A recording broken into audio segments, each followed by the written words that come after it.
Hi, it's Cathy Cress again, and I am back with my YouTube channel, Geriatric Care 1, and we were doing the playlist marketing, the newest playlist.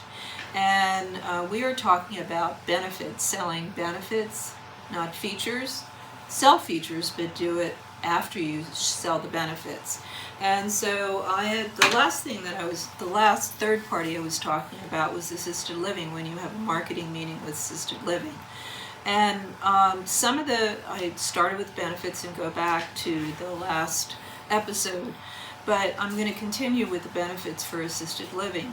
So you can place a concierge companion with the older client who's going to engage that client and accompany them on an ongoing basis, say outside to the opera, simulcast, the Met Opera, and regular theaters. You know, most towns don't have an opera company anymore. Or to a sports game, or to get their hair done if they want a certain salon in the community and the salon in the facility doesn't really work for them. And so you would, hire a concierge companion to take them there. If you're a real small agency, you could take them yourself. And that you will make regular monitoring visits to make sure your concierge companion is, doing a really good job, that they'll be charting and turning the charting into you. So you're monitoring the care provider that you are placing the person with. That's a benefit. And you are going to give the assisted living director and the activities coordinator all sorts of updates on how well their client is adjusting, how happy they are with the activities, what activities haven't worked out, and what are the activities that are working out, so that you're communicating in a really good way. So that's assisted living. And now we're going to get into hospice, and that seems like an odd service for geriatric care managers to offer, but it's a great service. And it's a great service because a geriatric care manager can get an older person to hospice long before they die. In fact, as you should well know, you can come in and out of hospice all the time now. You don't necessarily have to be there and then die. And most older people go to hospice in the last month, which is really sad because they could have gotten hospice services for months or even years before that, because they can go in and out. So that's a benefit to hospice.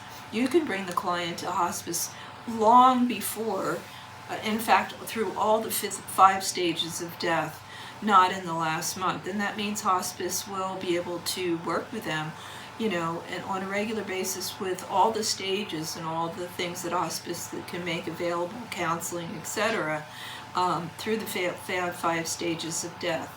And that you're going to do a quality of death assessment, and that's in the manual. You don't do just quality of life assessments. You can do a quality of death assessment. And what that means is you're going to, really sit down and talk to the older person. What do you want when you're dying?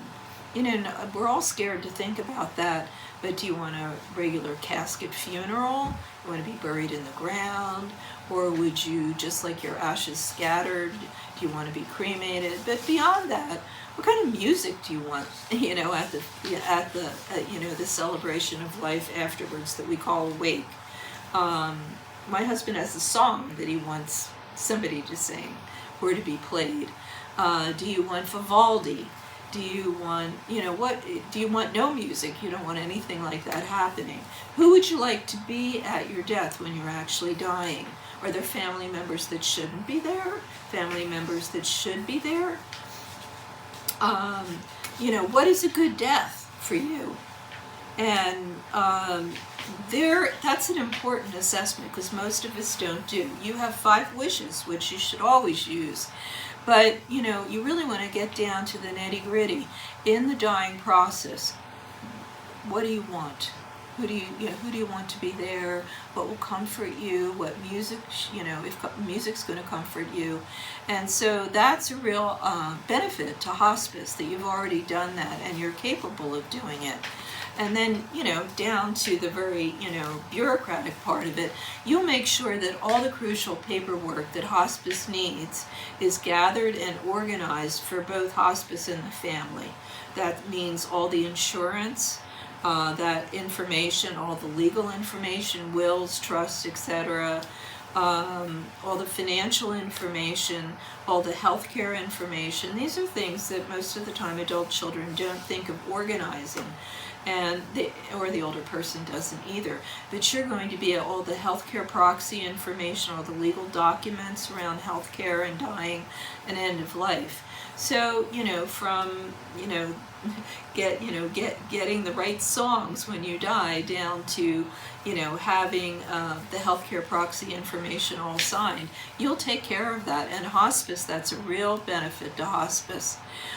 You're going to monitor the client who is dying and the care receiver, both, because hospice is really working with the older person or the person who is dying, and you're going to work with the care receiver and the caregiver.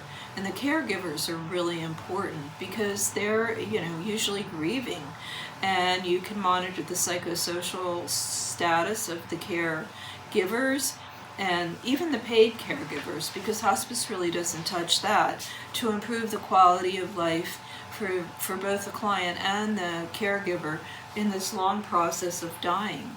And you can accompany the older person and the caregiver to all the medical appointments, or just the older person, and make sure that the 10 minutes that the physician has to give to that older person, are well utilized. And I talked about that with, what information you can bring to that 10-minute doctor's appointment.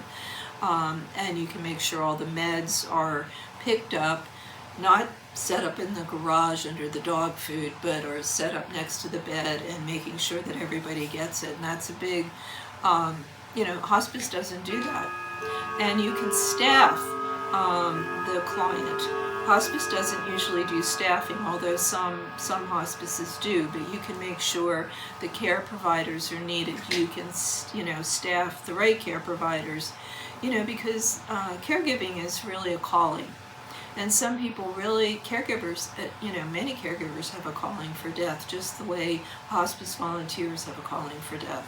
And so you'll have the right caregivers there that feel comfortable around dying, that can support a dying person, and you can support their grief at the end, which many times doesn't really happen. So I will be at our next episode, and thank you very much. And always go to my website, cathycress.com.